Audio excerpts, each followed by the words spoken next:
Every morning, see a familiar face, and you believe it's still you.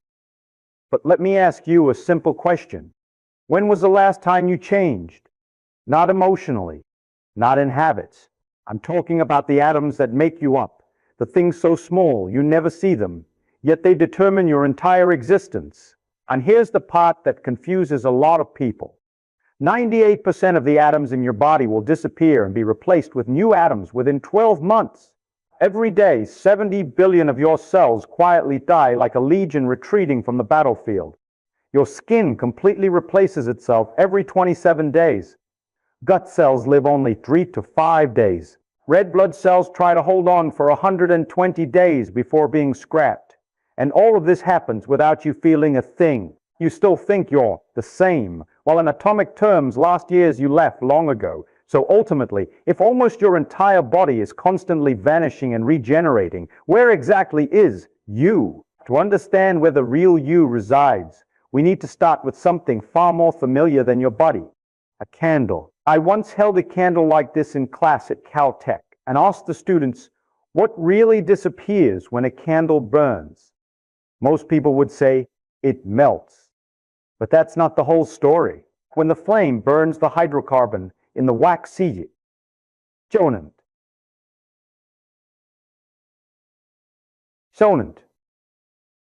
In I, this combines with oxygen in the air to produce Cu and a CH, HACO, and energy.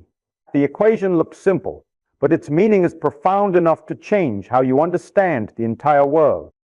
Because in that reaction, no atom disappears. All the carbon, hydrogen, and oxygen are still there, just rearranged exactly as Antoine Lavoisier proved in 1774, when he laid the foundation for the law of conservation of mass. And no energy disappears, as James Prescott Joule demonstrated in 1845 when he measured the conversion between mechanical energy and heat, or as Rudolf Clausius formalized into the first law of thermodynamics in the 1850s. This applies to everything. Your electric heater warming the room, a pot of water boiling on the stove, the burger sizzling in the pan. Energy only changes form, never vanishes on its own. So does the candle disappear? No, it just changes state. And so do humans. So where does the matter that makes me come from? Because to answer that question, you have to look up at the sky, not to find divinity, but to see the real history of your body. I've always loved this idea, not poetry, not fake philosophy, just raw, powerful, simple, and beautiful physics. When the universe was born in the Big Bang 13.8 billion years ago, it was too hot for anything familiar to you today to exist. And as it began to cool from minute 3 to minute 20, it could only produce exactly two types of atoms, 75% hydrogen and 25% helium. That's all. No carbon to form your cells, no oxygen for you to breathe, no calcium to build bones, no iron to carry oxygen in your blood. The early universe was a primitive soup so poor that if you were there, you couldn't last longer than a few nanoseconds. Everything that makes you up appeared later in the most powerful natural reactors the universe has ever known, stars. In 1957, Fred Hoyle and the Burbage-Fowler team precisely described this process. Nucleosynthesis, the way stars cook heavier elements through nuclear reactions. And this is the part I love most, because it turns the fact that you're sitting here into a breathtaking cosmic story. In a star like the Sun, hydrogen is fused into helium at 14 million degrees Celsius, but in stars 8 times more massive than the Sun. That reactor keeps heating up, building pressure, and cooking helium into carbon, carbon into oxygen, then neon, magnesium, silicon, until the core becomes iron ore at 20 to 100 million degrees Celsius. Each step is a layer of the cosmic onion, as people once described the core of a massive star. Carbon in one shell, oxygen in another, neon and silicon farther out. When the star can no longer resist its own gravity, the core collapses, and the entire star reacts like a nuclear bomb, millions of times larger than Earth. A supernova explodes at temperatures up to 3 billion degrees Celsius, hot enough to create every element heavier than iron, including the gold in your wedding ring, the copper in your home's wiring, the iodine in your thyroid, and the uranium in atomic bombs.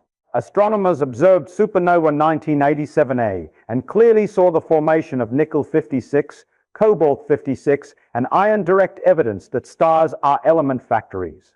I often joke with students that stars are cosmic chefs, and your body is their menu, because the carbon in your DNA, the oxygen in your lungs, the iron in your blood, the calcium in your bones were all cooked by the deep physical recipes inside dead stars. But this isn't just ear candy, it's measurable physical truth.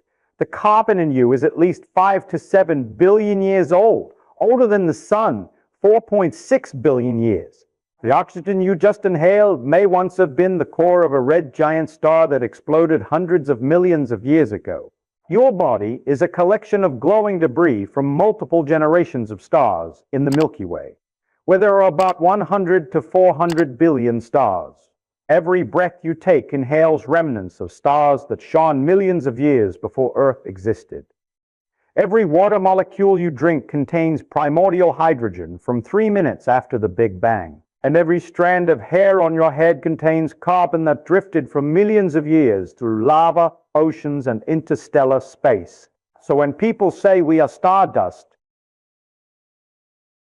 don't picture romantic slogans hanging in meditation rooms. Imagine giant nuclear factories in stellar cores, supernova explosions blasting layers of matter into the cosmos at 10,000 kilometers, fragments coalescing into planets, oceans, living things. And finally you were thinking, laughing, grieving, self-questioning piece of stardust.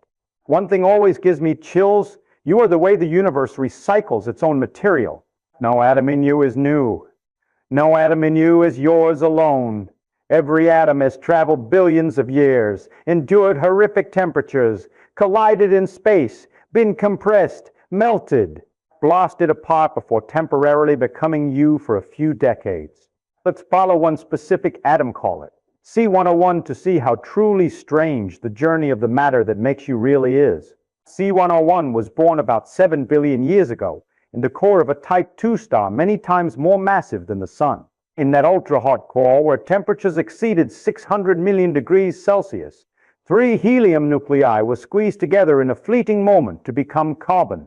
So from the instant C101 appeared, it was cooked in a natural nuclear reactor, thousands of times more powerful than anything humans have ever built. When that star ran out of fuel and its core was crushed by gravity, a supernova explosion occurred.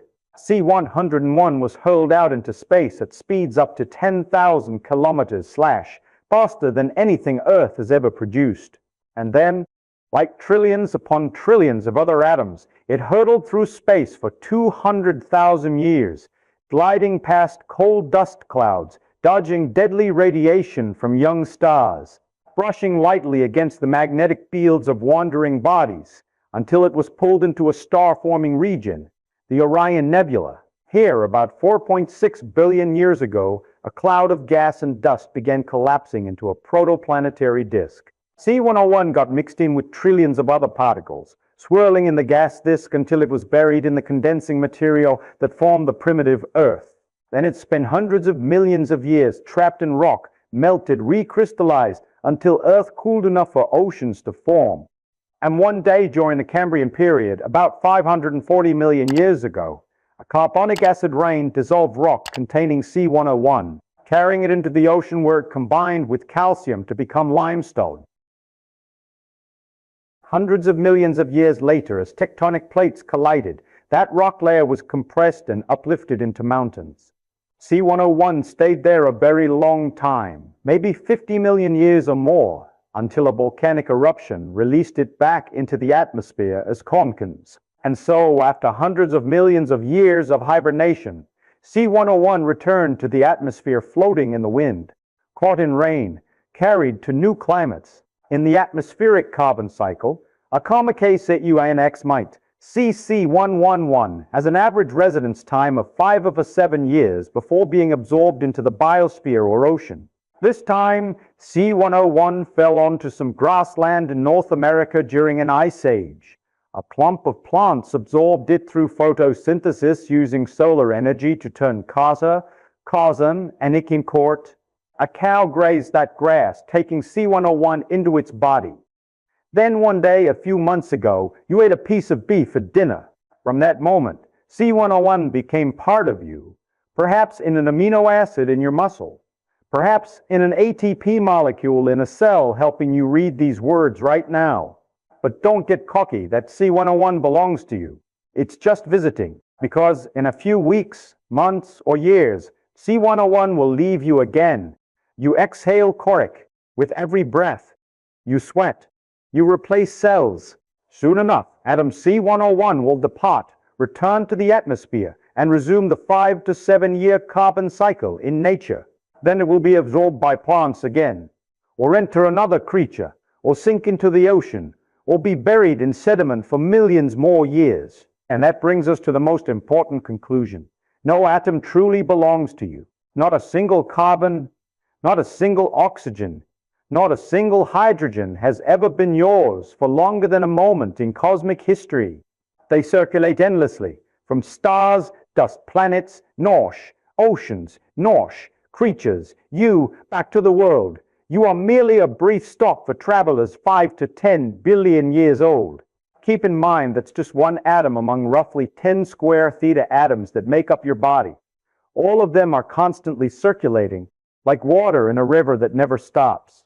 To see this more clearly, we must look at Earth's highways of matter, the grand cycles that NASA and hundreds of biology labs have studied for decades. Let's start with carbon, since C101 just proved it's a true nomad. According to NASA, Earth's atmosphere holds about 830 gigatons of CO per m, while the ocean contains about 2,500 gigatons of dissolved carbon.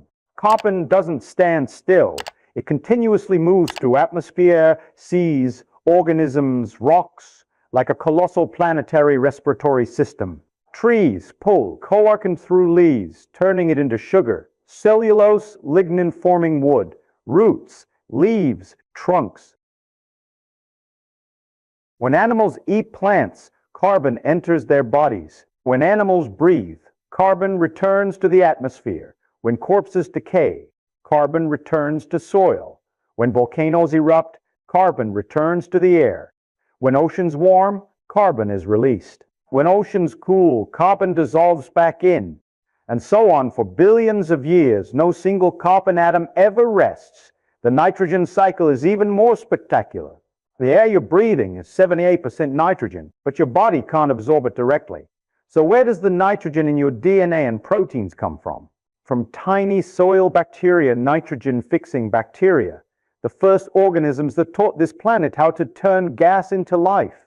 They convert nitrogen into ammonium, then nitrite, then nitrate in nitrification. Plants absorb nitrate, turn it into amino acids. Animals eat plants. Nitrogen enters muscles, brains, enzymes, hormones. And when animals die, bacteria break down nitrogen back into soil. The nitrogen cycle isn't an event. It's an endless loop. Perpetual motion between air, soil, plants, animals. The water cycle is so vast it's hard to imagine. Every year, about 400,000 kilometers of water evaporates from oceans, rivers, lakes, land. Some condenses into clouds, falls as rain carrying minerals, carbon, nitrogen, then flows back to the sea. Every drop of water you drink has gone through millions of such loops. Once dinosaur urine, once Antarctic ice, once vapor in an 1846 storm, once dew on some ancient field. The human body is a tiny link in those colossal cycles. Every meal you eat, from an apple, a burger, to a slice of bread brings trillions upon trillions of carbon, hydrogen, nitrogen, oxygen, phosphorus, potassium atoms into your body. Not only that, every breath you take brings in 25 sextillion, 25 times 10 square mercury gas molecules every second. And every breath you exhale returns roughly the same number of molecules to the world. Every drop of sweat, every fallen hair, every dead cell returns atoms to nature's flow. There is no moment when you close off or fix anything. You are a living stream of matter flowing through you, across you, building you, then leaving you. Never stopping. If you only look at the mirror in front of you, you'll think you're a solid object, a fixed structure, an unchanging me. But that's like looking at a waterfall and thinking it's a rock. A waterfall isn't a thing, it's a movement. Your body is the same. You are not what you hold. You are the process taking place. Your life is the temporary intersection of countless cycles. Carbon, nitrogen, water, minerals, solar energy. In a few seconds, the carbon in your lungs will leave you. In a few hours, a hydrogen atom in a water molecule in your eye will leave you. In a few days, a nitrogen atom in a protein molecule in your muscle will leave you. No atom commits to staying. No atom belongs to you for more than a few months or years. When you grasp this, you'll see a wondrous truth. Matter doesn't stand still. It is a flow. And you are merely a temporary eddy in that river. An eddy has shape, properties, apparent stability, but exists only because the river keeps flowing. And if you think this material flow only happens outside or in Earth's grand cycles, get ready. Even your brain, the thing you consider immutable, stable, the true self, doesn't escape this law. In fact, it's where the flow rages most intensely. To see this, we go back to 1955 at Stanford Radiation Lab, where physicist Felix Bloch, who measured the proton's magnetic moment and later won a Nobel along with colleagues, performed a beautiful experiment. They labeled phosphorus atoms with mild radioactive isotopes and tracked their journey in animal brains. The results stunned everyone. In just 14 days, 50% of the phosphorus in the brain had been replaced. Half the brain, atomically speaking, was no longer itself after only 2 weeks. This isn't philosophical speculation. This is measured data. And it opens an entirely new door for the science of self. If half the atoms in your brain leave their post after 2 weeks, what exactly maintains your memories, personality, thoughts? The answer isn't in fixed matter. It lies in patterns, in the dance of matter. But don't jump to that conclusion yet. Let me show you how wildly deep this replacement goes. The human brain contains about 86 billion neurons, each connecting to 1,000 to 10,000 synapses. The total number of synaptic connections in your head right now is up to 100 trillion, a number larger than the stars in the Milky Way. You might think, surely a structure that massive must be stable? But no, your neurons don't sit still. They constantly build new synapses, prune old ones, change membrane proteins, regenerate enzymes, and reassemble intracellular structures. Synaptic proteins have lifetimes of just 1-2 weeks. Lipid molecules in neural cell membranes are replaced in about 6 weeks. Even neurotransmitter receptors, the gates allowing neurons to communicate, last only 1 to 5 days. Your brain isn't a fixed library.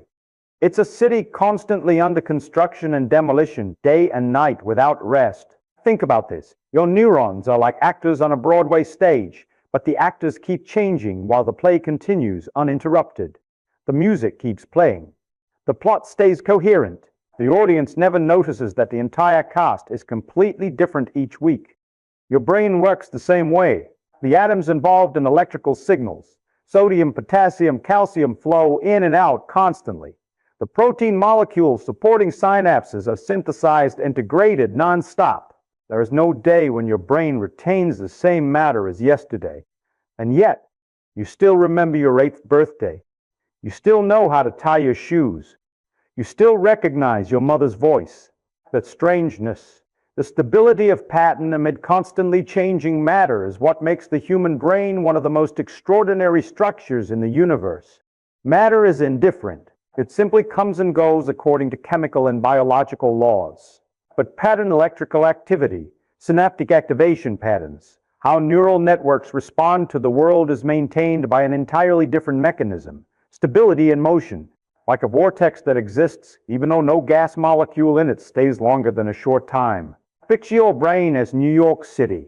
Every day, millions of people arrive and leave, but the city remains itself. New York's identity isn't in any specific person, but in their activity, traffic, music, rhythm of life, street energy. Your brain is the same. It isn't the atoms that compose it, it's the way those atoms behave. And that's why I often tease students. You think you're matter? No way. That matter just takes turns playing you every few weeks. This isn't just true in Bloch's experiment. It's true in all modern biological models. From protein turnover to synaptic pruning to neuroplasticity, you are not a collection of atoms. You are their dance, a dance that changes every second, yet still has its own soul. And when you accept this truth, you begin to understand something astonishing about your existence. Nothing in you stands still. Nothing in you belongs to you forever. It's all flow. You are not your atoms. You are the pattern those atoms temporarily form. Not a single atom in your brain is the core of your memory. Not a single molecule holds your personality. Not a single electron stores your childhood memories. The things that make you your voice, the way you laugh, your first memory, unconscious habits, the ability to recognize familiar faces, the feeling of missing someone are not tied to any specific atom. They exist in the way billions of atoms are arranged, and more importantly, in the way they change over time. A pattern is not matter. It is the organization of matter. It is not the table, but the way the wood molecules lie together and the way light reflects off them that makes your brain recognize it as a table. In the human brain, patterns are encoded through neuronal activation. Millions of neurons fire electrically at the same time in predictable, measurable patterns. And sometimes, when we recall something, they recreate the exact same activation configuration. This is what appears in every modern neuroscience study. Memory is not located in any fixed place. Memory is the activation pattern of neural networks. Every time you remember something, that pattern is recreated by an entirely new group of neurons in atomic terms, but identical in terms of operational logic. It is not the old matter coming back. It is the old pattern being recreated with new matter. That may sound abstract, but when you look at nature, patterns are far more common than you think. Take ocean waves as an example. A wave is not water. A wave is the moving shape of water. Not a single water molecule travels from offshore to the shore. They simply oscillate up and down around their original position. What you see, what you call the wave, is a pattern, not matter. Second, a piece of music is not the notes. A song remains a song even if you change the instrument, change the microphone, change the entire orchestra. You can even play it on flute, piano, electric guitar. The pattern stays the same, even though the matter producing the sound has completely changed. The music is the pattern. The instrument is the matter. Third, computer software is not transistors. If you take a computer chip apart and replace every transistor with a fresh batch, the software still runs as long as the circuit pattern remains unchanged. The computer can swap the CPU, swap the RAM, swap the hard drive, but if the logic pattern persists, the program runs as if nothing changed. That is also how you persist even though your matter is constantly being replaced. Your brain is hardware that is continuously torn down and rebuilt, while your mind is the software, the pattern running on it. This is not a philosophical analogy. It is an accurate description of neural dynamics. Neurons fire signals at certain frequencies in certain sequences. Synaptic structure determines the pattern, and the pattern determines you. When you laugh at a story, that is a pattern. When you recognize the smell of morning toast, that is a pattern. When you feel sad, when you tremble, when you remember someone you've lost, all of it is pattern. So what is a pattern? It is the organization of billions of atoms, the dynamics of how they change over time, and the rules of interaction that make their behavior predictable. A city is a pattern of people. A piece of music is a pattern of sound. A leaf is a pattern of light, water, and carbon. A human is a pattern of stardust. When you reach this understanding, you realize one extremely important truth. Patterns can persist even as matter changes continuously. But matter cannot create a pattern unless it is organized correctly. This explains why, even though your brain replaces molecules constantly, you still retain your memories. Patterns are more durable than matter, and this is why people are mistaken when they think death is the disappearance of matter. No, matter is extremely persistent. What disappears, what is truly sad, is the pattern. You are not matter, because that matter takes turns playing the role of you. You are the way matter behaves. You are the choreography of atoms. And one day when that pattern stops, matter will continue its journey, but you will not. When you see a wave approaching the shore, intuition tells you that water is moving from far to near. But human intuition is often wrong, and this is one of the clearest cases. Not a single water molecule in that wave actually travels from the ocean to the shore. Each molecule simply oscillates up and down and slightly back and forth around its original position, as if it is dancing in place. What moves is not the water. What moves is the pattern of motion, the shape, the rhythm, the dance of the water molecules. A wave, in the strictest scientific sense, is not matter. It is the way matter behaves.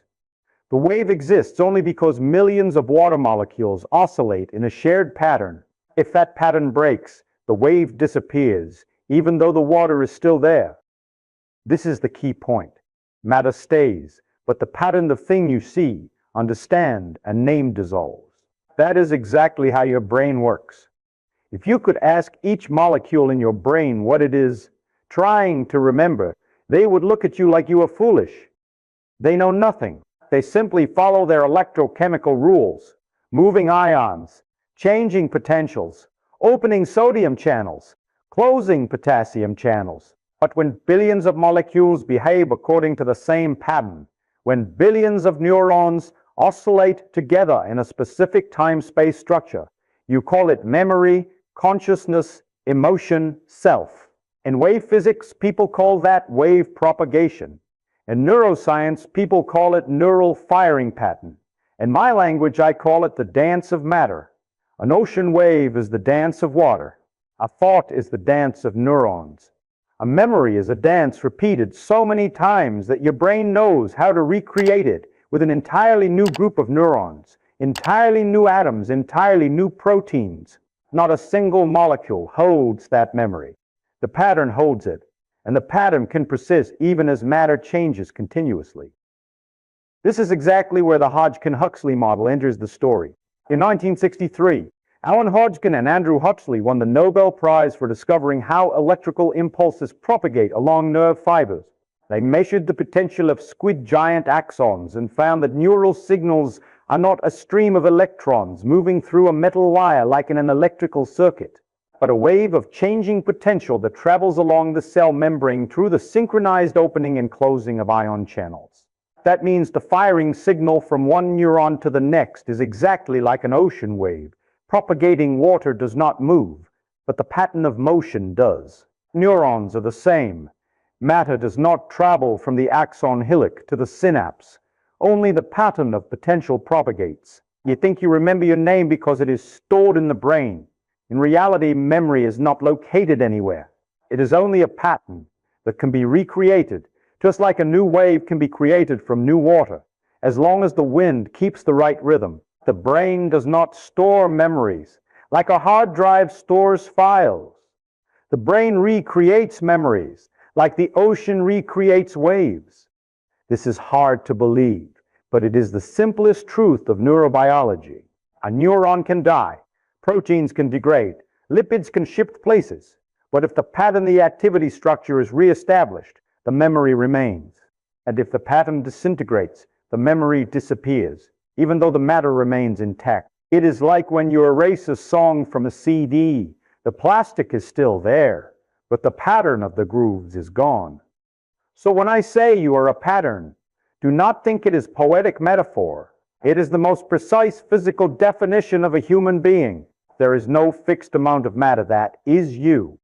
But there is a pattern, complex, oscillating, changing every second that organizes those atoms into thoughts, memories, personality.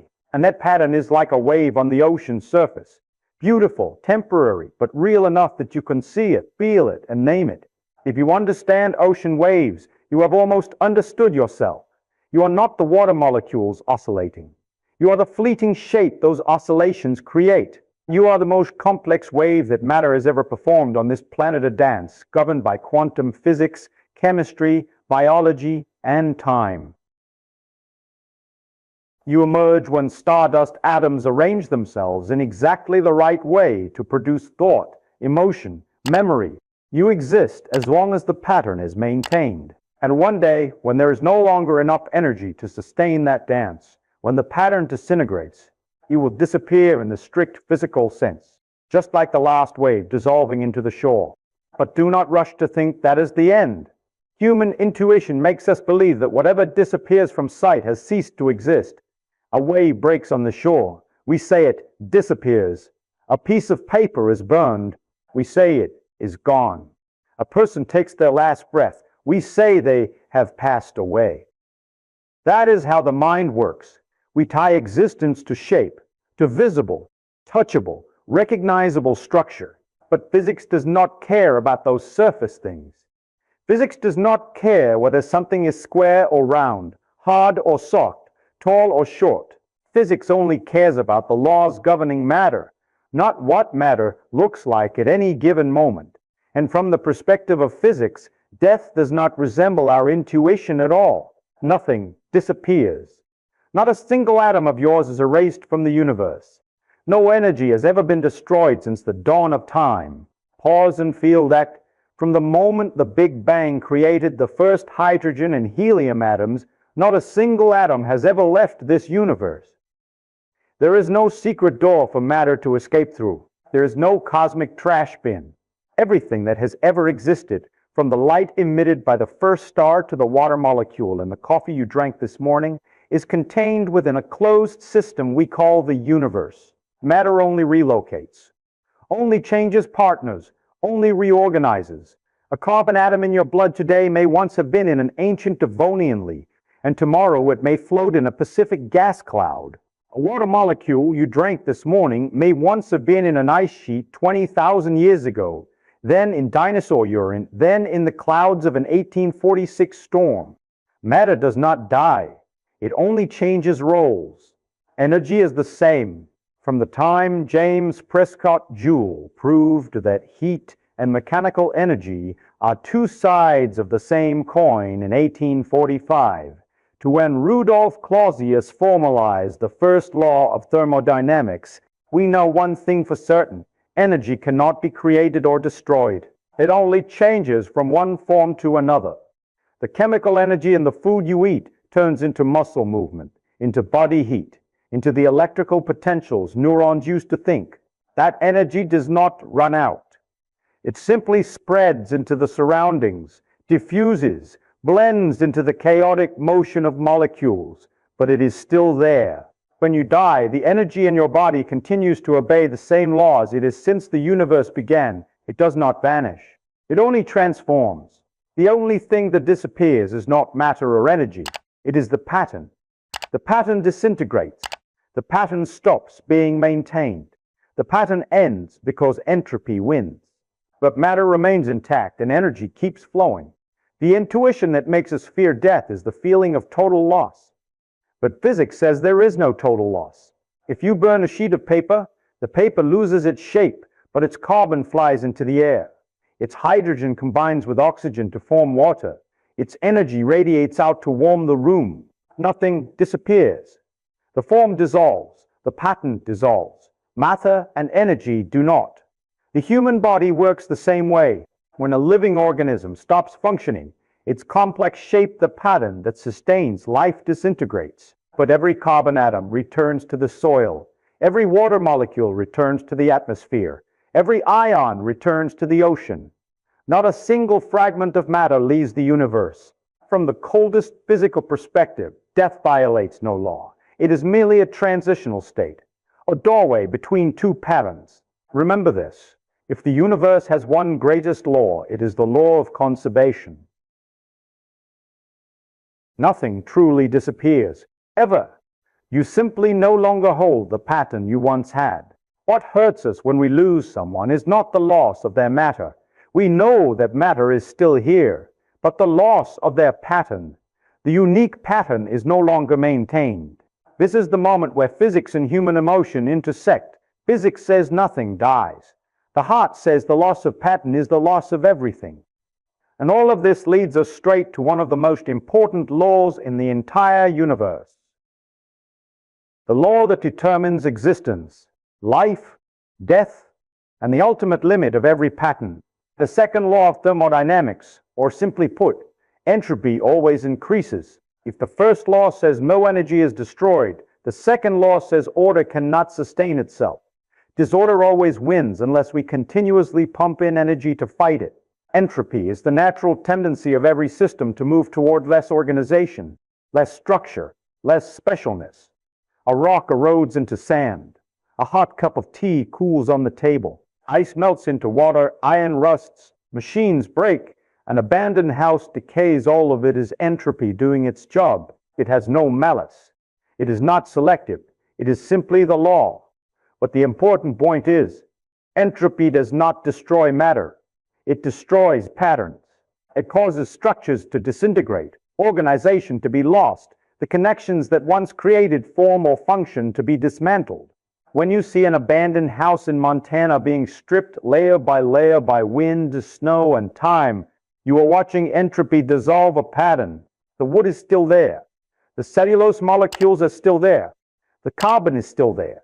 But the pattern, the house structure, is no longer maintained. When you pour hot tea and leave it for an hour and see it cool, the water is still water. The HEG molecules are unchanged.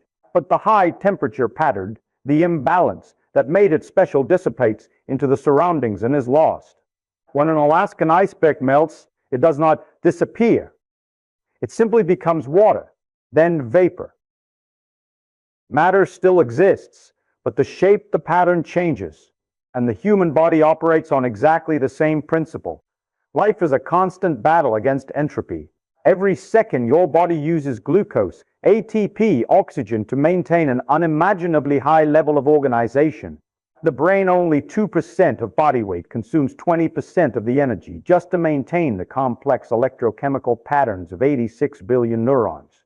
Every synapse requires energy to update proteins, restructure receptors, repair membranes, maintain ion gradients, regenerate neurotransmitters. Every heartbeat, every reflex, every memory, every thought, all are continuous efforts against entropy's natural tendency. And death arrives precisely at the moment the body no longer has enough energy to sustain that organization. Not because matter fails, not because atoms disappear, not because carbon stops being carbon, but because your pattern, the pattern that sustains life, is no longer paid for to exist. When the heart stops beating, oxygen no longer reaches cells. When oxygen stops, ATP is no longer produced. When ATP is gone, ion channels stop working. When ion channels stop, membrane potential collapses. When potential collapses, neurons can no longer fire. When neurons stop firing, the network shuts down. When the network shuts down, the pattern disintegrates. That is death. Entropy wins. But to be clear, entropy does not destroy you in terms of matter. Not a single atom vanishes from the universe the moment you close your eyes. Not a single electron is erased from the periodic table. Not a single unit of energy is withdrawn from the cosmic bank. The only thing that disappears is the specialness of the organization, the pattern that makes you remember your name, love someone, hate a certain song like Tacos in Texas, or burst out laughing at an old story. The pattern is temporary. The pattern requires energy to continue. When the energy stops, the pattern ends. But that ending is nothing like the annihilation humans usually imagine. You do not dissolve into nothingness. You do not disappear from the universe. You simply return to the state physics sees as most normal. Your matter merges with other matter. Your energy diffuses into other energy. If death is anything real, then the real thing is this. One pattern dissolves, and a new pattern may emerge from those very same atoms and energy. Entropy is the reason every pattern has a beginning and an end. But entropy is also the foundation for change, for transformation, for the endless flow of matter from stars, knock, planets, knock, life, death, new life. So death breaks no law.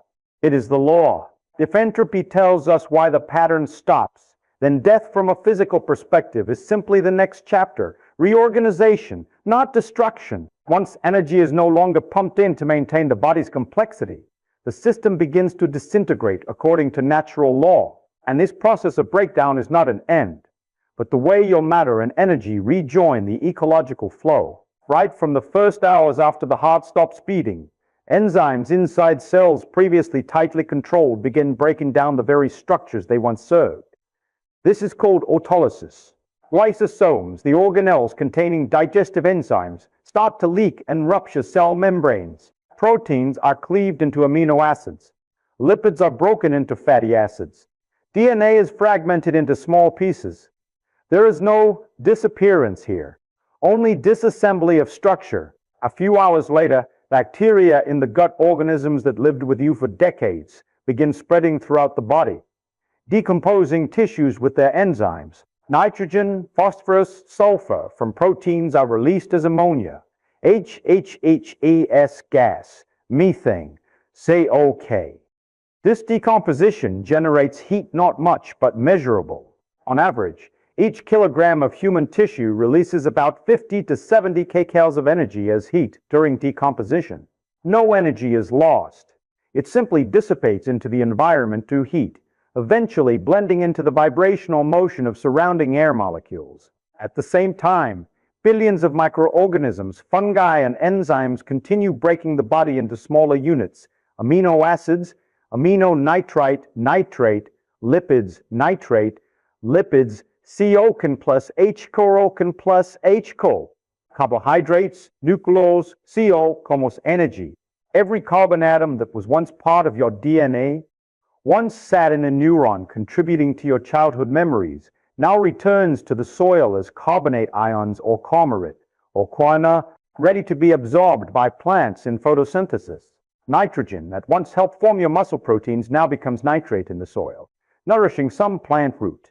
Phosphorus from your bones becomes mineral in sedimentary rock. Iron from your blood rusts in the soil and becomes food for iron-oxidizing microbes. Not a single atom dies.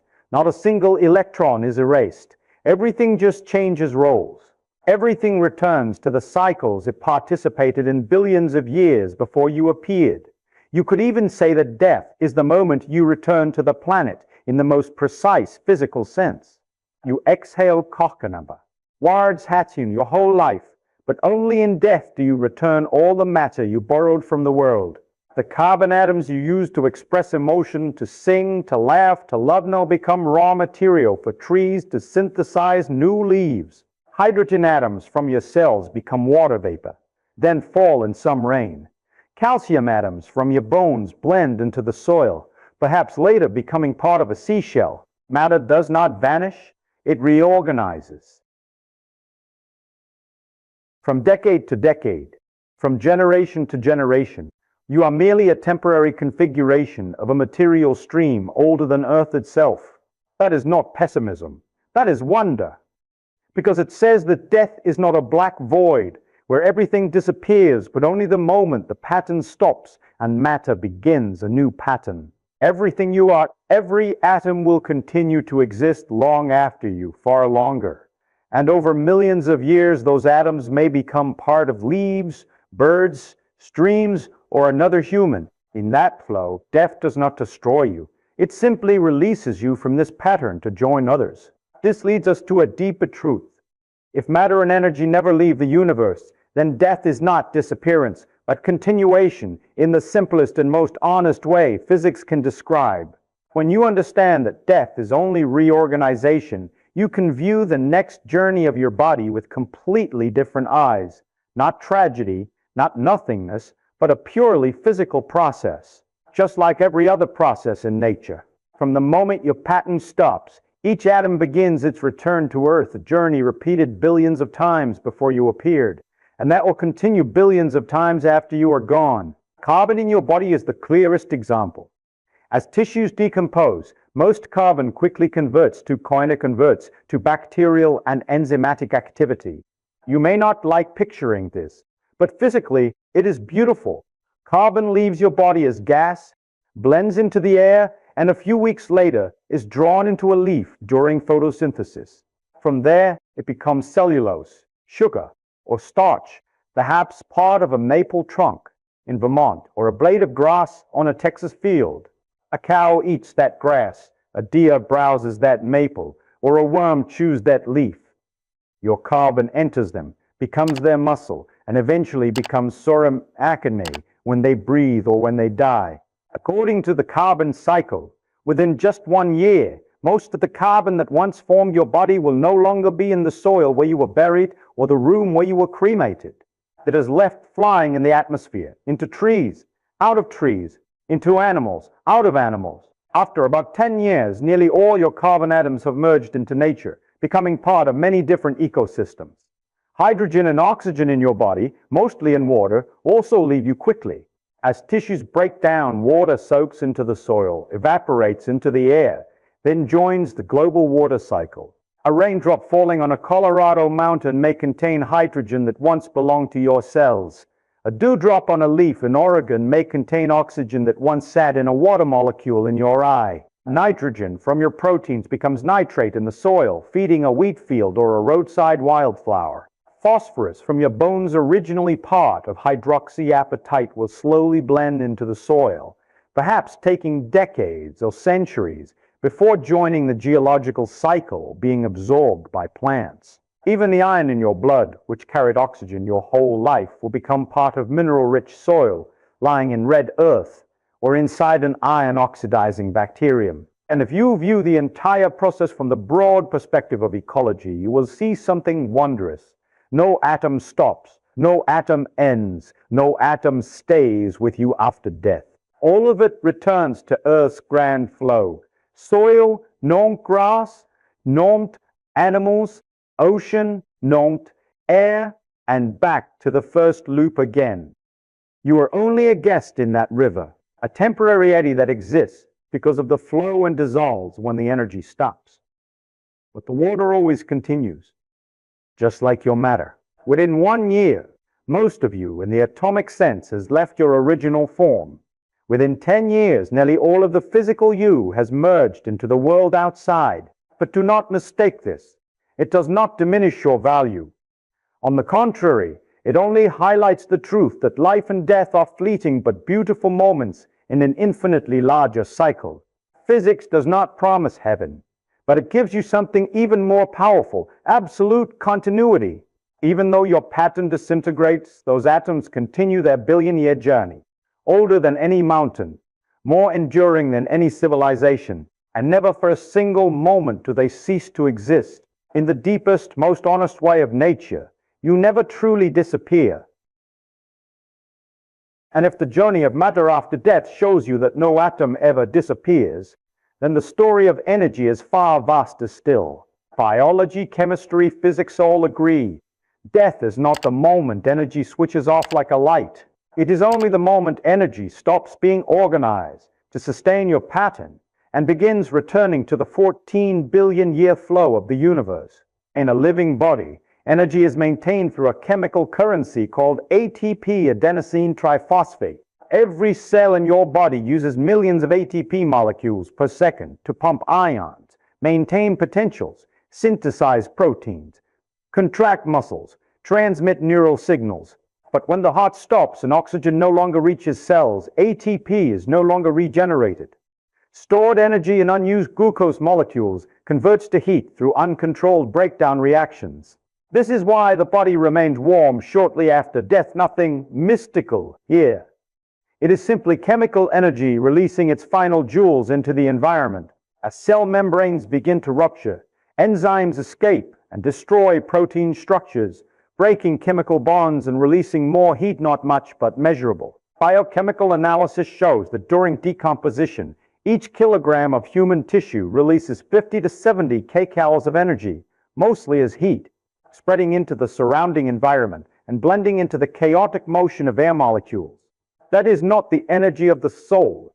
It is the chemical energy of billions of bonds in your body being dismantled through a chain of physical reactions, no different from rotting wood or overripe fruit decaying. But energy does not stop there. When bacteria and fungi begin decomposing tissues, they use your chemical energy to grow. Part of your energy becomes their motion, heat, metabolism. In the purest biological sense, you die, but the energy that once sustained you becomes energy sustaining other life. That is not metaphor. That is an accurate description of thermodynamic law. And if you look across the entire ecosystem, you will see your energy continue to disperse, spreading into the world along paths you could never trace. Some chemical energy becomes heat, warming the air by fractions of a degree. Some becomes energy in microbial systems. Some will be stored in molecules that plants synthesize from the atoms you return to the soil. Some enters food chains. Some will be radiated outward as infrared into the atmosphere and eventually escape into space as photons that may travel for 10,000 years, 1 million years, or 1 billion years, never slowing, never disappearing, only diffusing into infinite space. Not a single one of your photons dies. They simply continue the journey of light, joining the cosmic microwave background, the echo of the Big Bang still ringing after 13.8 billion years. In other words, the energy your body once used is the same kind that ran in the universe's first star, the same kind that fused hydrogen into helium, the same kind that lit the first galaxy. Death does not take that energy away. It returns it to the 14 billion year flow. You do not switch off, you disperse. And that dispersion is so vast, it defies imagination. Part of your energy will warm the soil. Part will enter living things. Part will become light, escaping into space, perhaps traveling longer than the lifespan of the entire human species. If you think that is less romantic than spiritual stories, try thinking this. Part of your energy may fly out of Earth, leave the solar system, drift through interstellar space, and never stop. The universe will carry traces of your energy longer than anything you ever knew. Death is not erasure, it is handover. It is the moment the energy that once sustained the pattern called you begins returning to the journey it has traveled since the dawn of time. And to understand even deeper, to know what in you truly ends and what never ends, we must look at the most important concept in human awareness, memory. For the first 13.8 billion years of the universe, nothing like you existed. No thought, no emotion, no questioning of meaning, no memory, no fear, no hope. Only mindless matter moving according to cold equations. Hydrogen formed, stars ignited, stars died, stardust coalesced into planets, continents drifted, mountains rose and eroded. No one watched, no one understood, no one asked.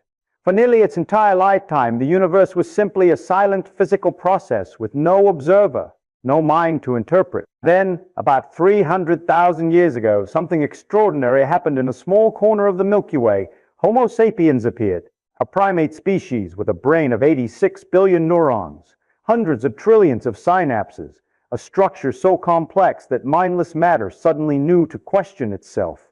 Among the countless patterns that have appeared in the universe, from swirling gas and nebulae, layered planetary structures, to stellar fusion cycles, only a tiny few reached the capacity for self-awareness. No physical law required it to happen. No equation demanded that the universe must have observers. The emergence of consciousness is a statistical outlier on the far edge of every probability distribution. You are that outlier. When you think, when you recall a childhood moment, when you wonder who you are, when you look at the sky and ask how the universe began, those things never happened in the 13.8 billion years before. Hydrogen in stars never asked, where did I come from? Oxygen in ice never felt lonely. Phosphorus in rock never wondered, what is my meaning? But then matter organized into your brain, and suddenly atoms that had been mindless for billions of years began questioning themselves. Consciousness is not obvious. It is extremely rare, extremely fragile. The universe produced trillions of galaxies, each with hundreds of billions of stars, but only on an infinitesimal number of planets, in an infinitesimal number of organisms. Did patterns become complex enough to produce inward reflection? That makes you a special kind of pattern, a pattern that knows how to analyze its own pattern. You do not merely react to the world, you interpret it. You do not merely exist. You know you exist. You do not merely see starlight. You understand where it comes from, what information it carries, what story it tells about the universe's origin. An electron in your eye absorbs a photon emitted from a star 2,000 years ago, and your brain, a pattern of stardust, can decode that information. That never happened in the first 13.8 billion years of nature. Without exaggeration, you are the way the universe first became capable of observing itself. When you sit quietly and ask, what am I? Why am I here? What happens when I die? The universe, through you, is questioning its own nature. Before consciousness, the universe existed but was unwitnessed. After consciousness, it does not merely exist, it becomes self-reflective. This is such a monumental leap that we rarely pause to see how extraordinary it is. Consciousness is not a guaranteed right. It is an accident. It is a byproduct of a pattern so complex it crossed some threshold, and suddenly that pattern could recognize itself. You are a rare exception to entropy, a region of the universe where matter not only fights chaos to create life, but creates understanding. But because you are a pattern, that also means that pattern will one day disintegrate. What humans fear most is not the disintegration of their matter, because that matter remains, but the extinguishing of the pattern that thinks, remembers, loves. But before we reach that question, we must understand one crucial thing more clearly. If consciousness is a pattern, then what is preserved and what is not when the pattern ends? The answer lies in how the brain stores memory. You may think you are just a tiny individual on a tiny planet orbiting an ordinary star in an ordinary galaxy. But that is only true if you look at yourself through the lens of matter. If you look through the lens of pattern, you are the most extraordinary thing the universe has ever produced. I once said something that many people later repeated. Atoms with consciousness. Remarkable. Not to sound philosophical, but because it is scientific fact. You are atoms, carbon, hydrogen, oxygen, nitrogen, that were mindless for billions of years, yet now possess the ability to question the meaning of existence. Nothing in physics required that to happen. No law forced these atoms to wake up, but they did, and the pattern they form is you. Look at the vast universe to see how miraculous this is.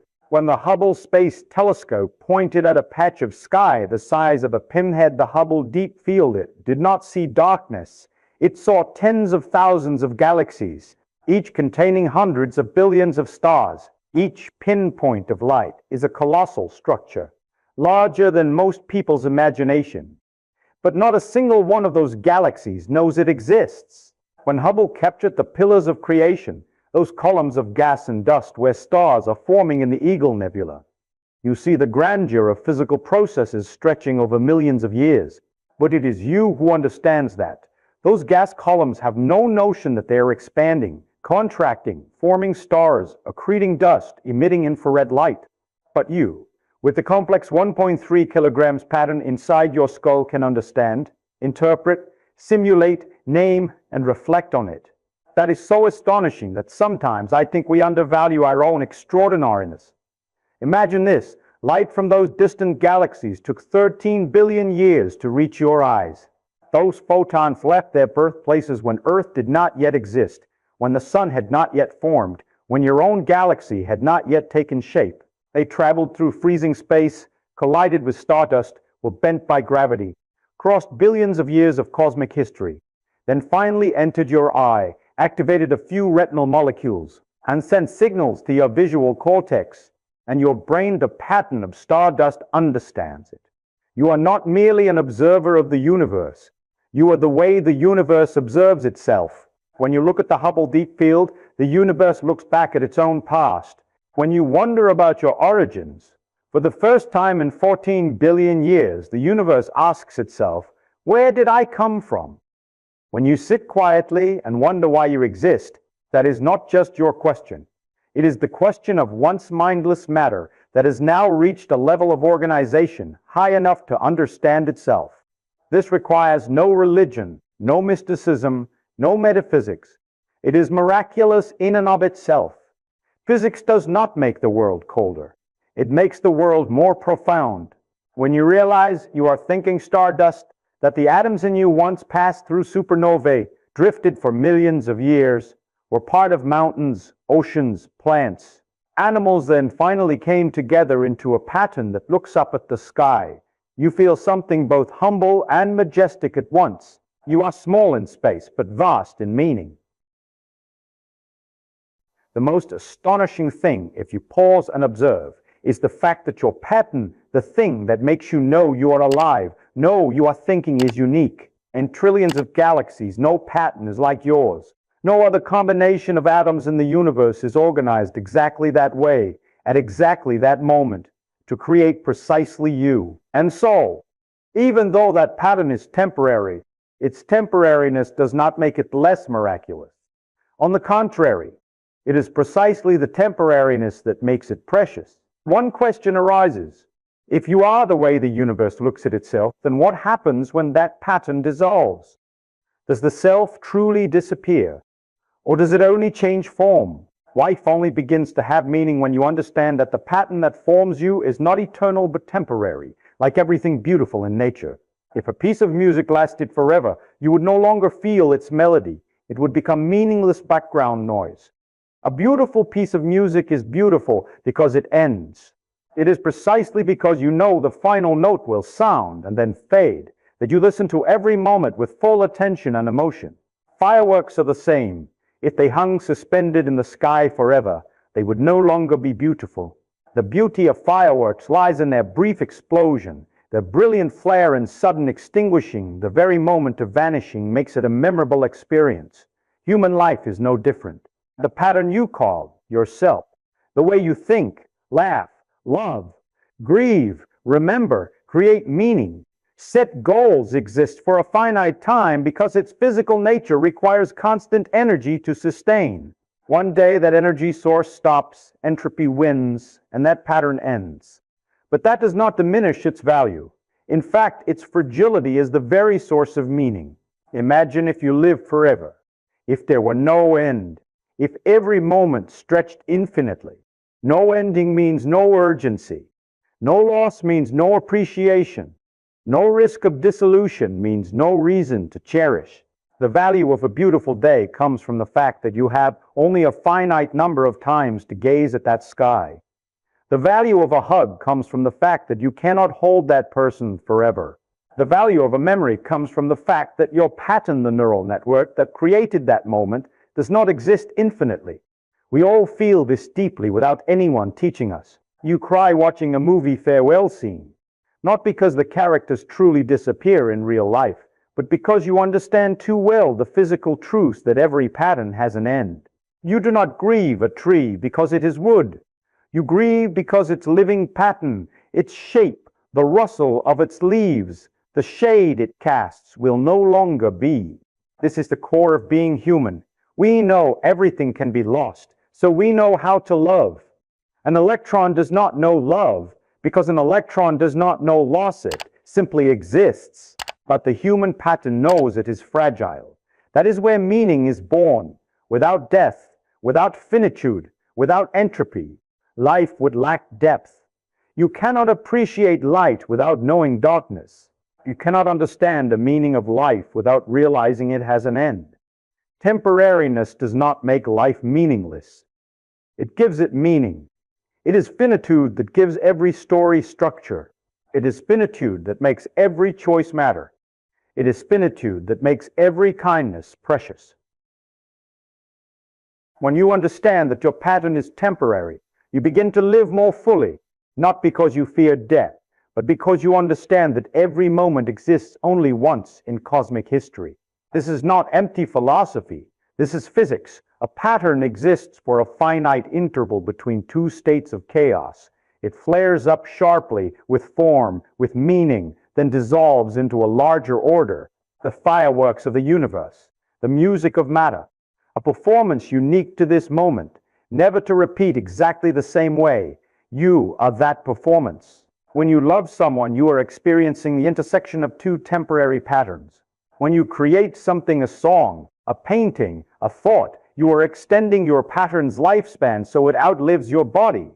Those patterns can be remembered, recalled, passed on by others, just as a piece of music endures long after the composer is gone.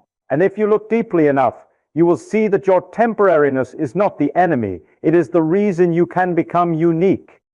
No pattern in cosmic history is like yours. No other combination of memories, habits, emotions, choices is like yours. No other dance is like the dance stardust is performing in your body. It happens only once, and that is exactly what makes life worth living. The moment the pattern stops is where humans feel the deepest pain, and I will never lie to you about that. I am not the kind of person who uses physics to cover up real emotion. I have lost people I loved, and I know exactly what that feeling is. So let me say this plainly, the way I believe a scientist must say it. When the pattern stops, that is real loss. There is no gentle way to put it. The pattern of a person, their laugh, their gaze, their small habits, the way they say your name, the way they touch your shoulder when they want to comfort you, the memories they hold, the stories they tell, all of that exist only while their brain sustains its structure. Once energy no longer keeps the system running, that pattern dissolves. And that dissolution emotionally is real. No equation softens the pain of losing someone you love. No law erases the absence in the room, the silence where a familiar voice once was. That pain is not an illusion. It is the response of one pattern, your pattern, to the disappearance of another pattern it once interacted with. But here the boundary must be clear. Loss is not the destruction of matter. Death does not erase atoms. It does not erase energy. It does not erase basic material information. It only erases the special organization you called that person. This is both painful and true. Physics does not promise that a living pattern will continue after the brain stops functioning. Physics does not say consciousness will leap out of the body and wander the cosmos. I'm not telling you comforting stories. I'm telling you what can be verified, what requires no faith, what stands up to every experiment ever conducted. The pattern ends. That is the real limit, not a metaphor. When neurons no longer fire, when synapses no longer maintain structure, when the activity network falls into chaos, when entropy spreads through the system, then the pattern, what you call mind, self, consciousness, stops completely. And when it stops, it does not become another pattern somewhere else. It does not fly away. It ends in the strict physical sense. This is not a denial of human value. This is honesty. Because if you cannot face this truth, you also cannot understand the beauty of what the pattern accomplished while it existed. The people you lose do not continue to exist as conscious entities. Their pattern no longer resides in them. But that does not mean it is erased from the world. It only changes location.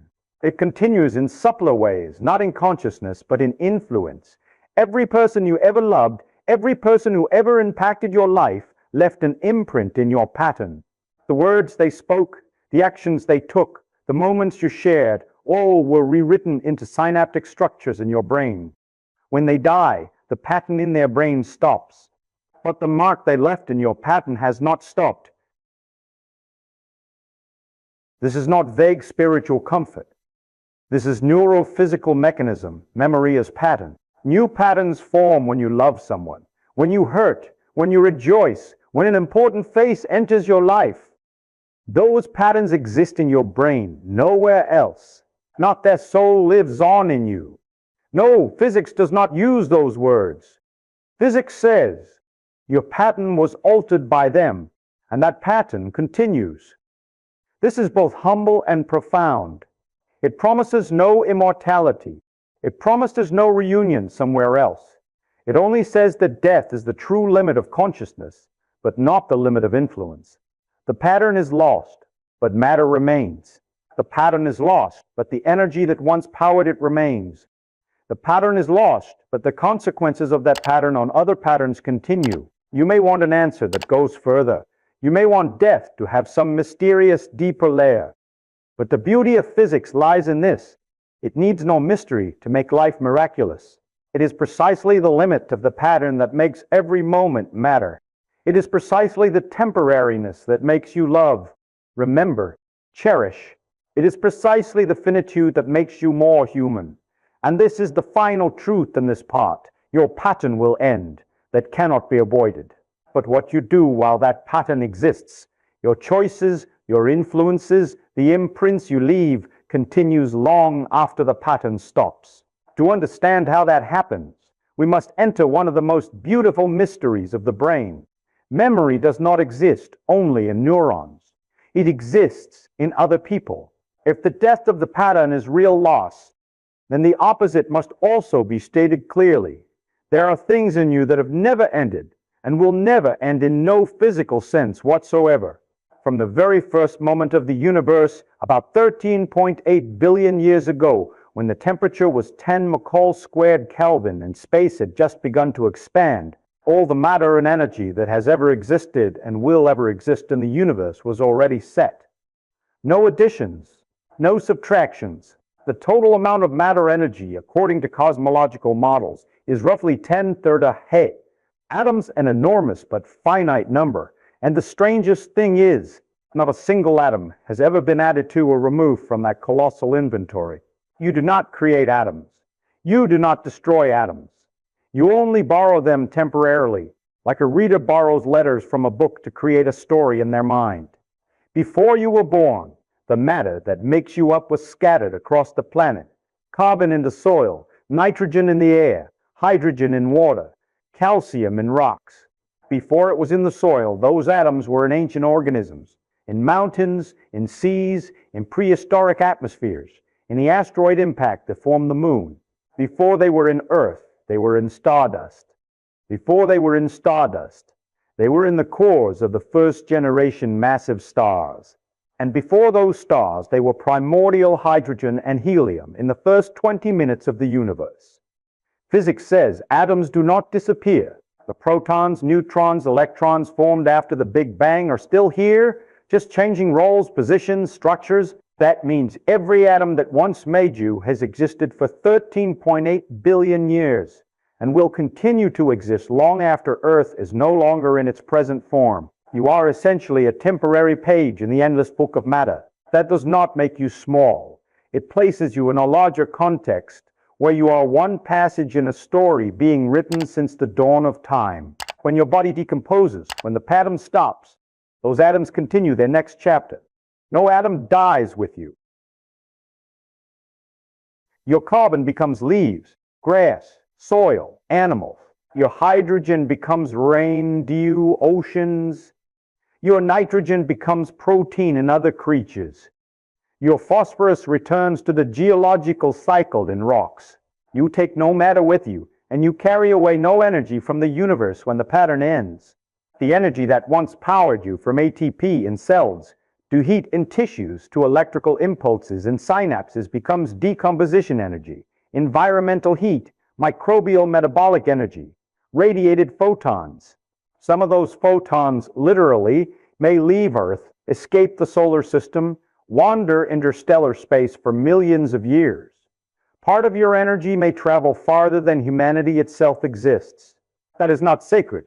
It is simply thermodynamic law in operation.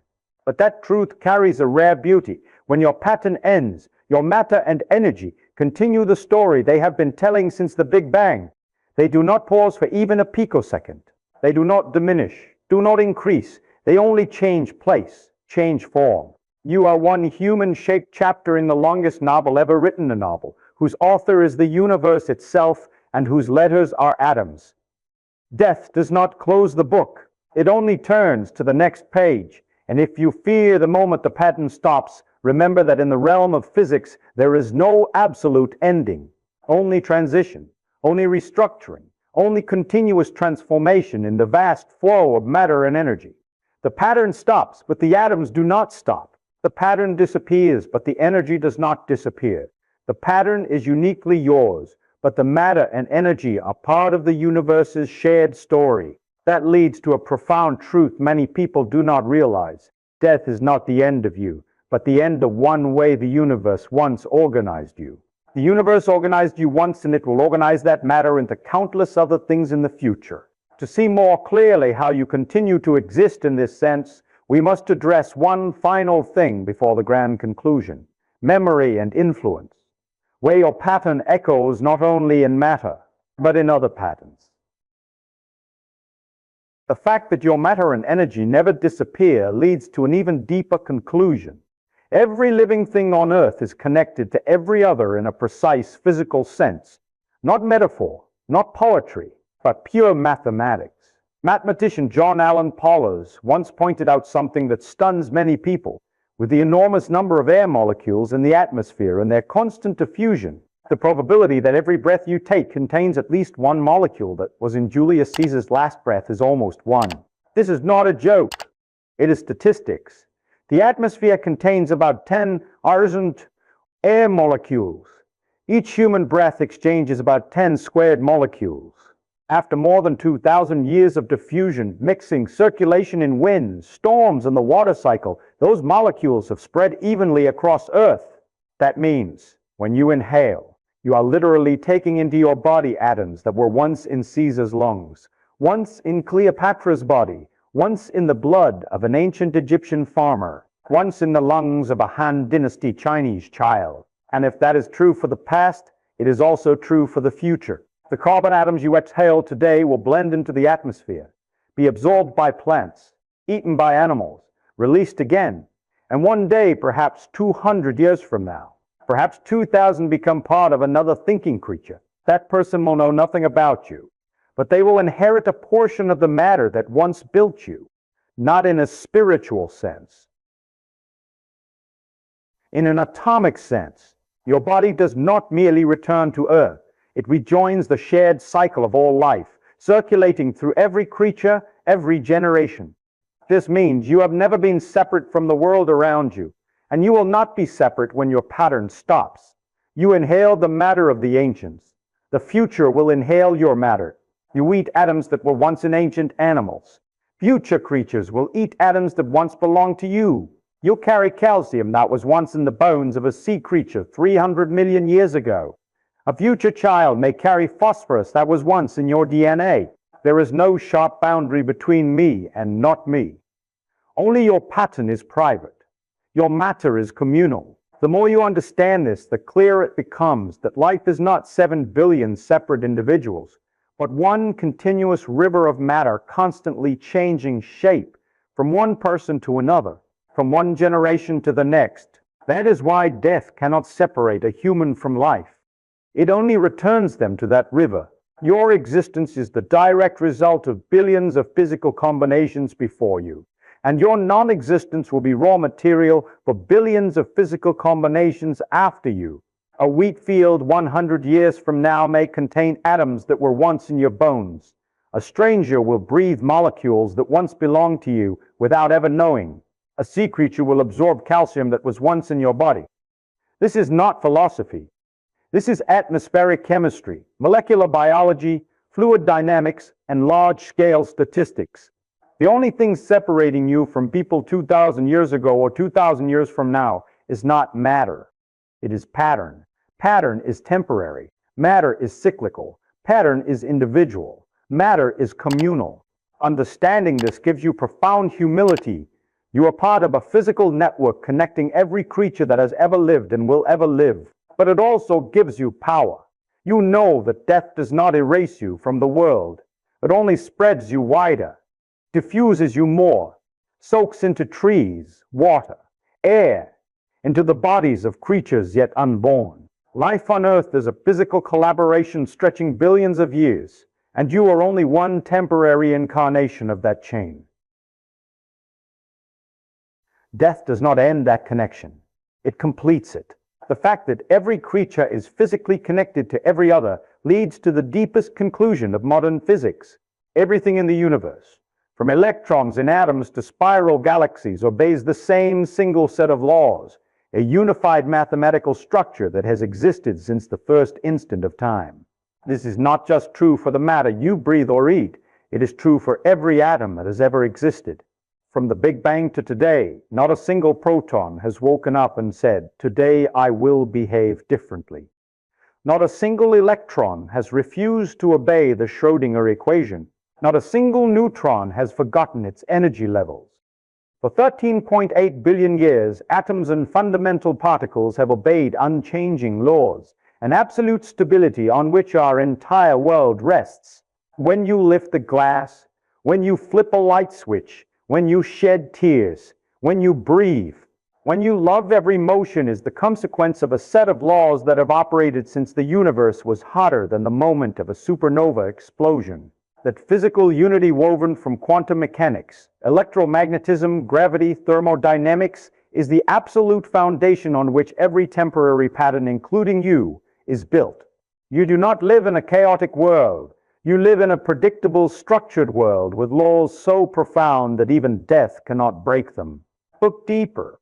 The hydrogen atom in your body and the hydrogen atom in a star 10,000 light years away behave identically, obeying the same equations, the same energy levels, the same quantum probabilities.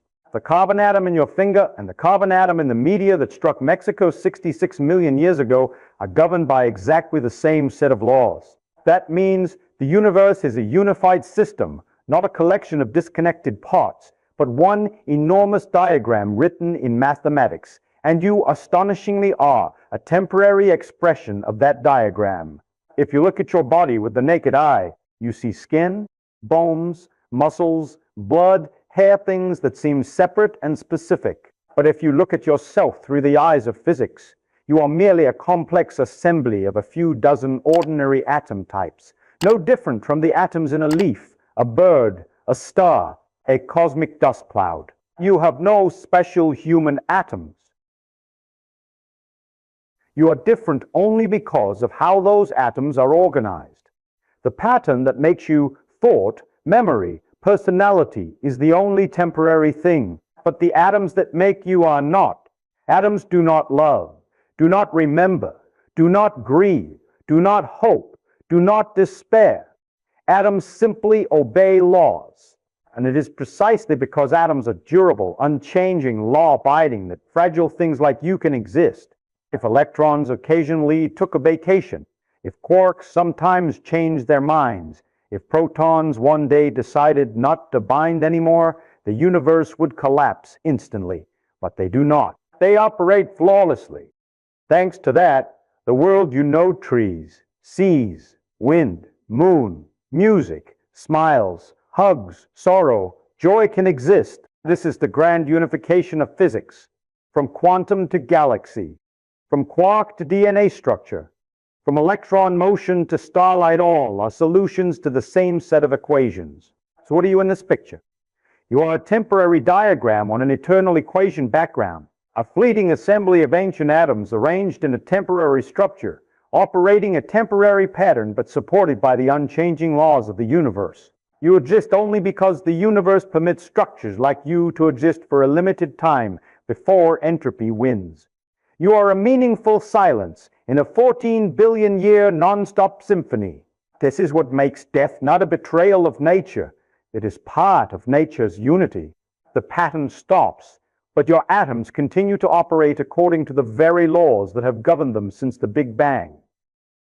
The pattern ends, but your energy returns to the immortal flow. The pattern disappears, but the laws that sustain the universe continue, enabling countless other patterns to emerge. Trees, flowers, animals, other humans, other life.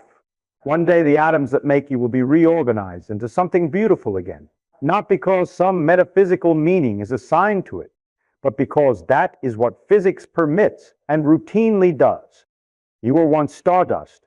You were once mountain. You were once tree. You were once ocean. You were once air. And you will become all those things again.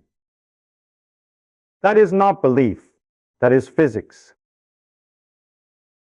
If you have seen the full picture, physics paints of life and death a picture based not on empty comfort or metaphysical hope, but on what has been verified over 13.8 billion years. You see that the pattern, the thing that makes you think, love, remember, grieve, hope is temporary. It requires energy to exist. It fights entropy until it can no longer, and then it dissolves. You see that atoms, the matter that makes you, do not end at all. They have existed since the universe exploded and will continue when the sun dies. You see that energy, the thing that powered you, does not disappear. It only changes form, disperses, continues the universe's endless journey.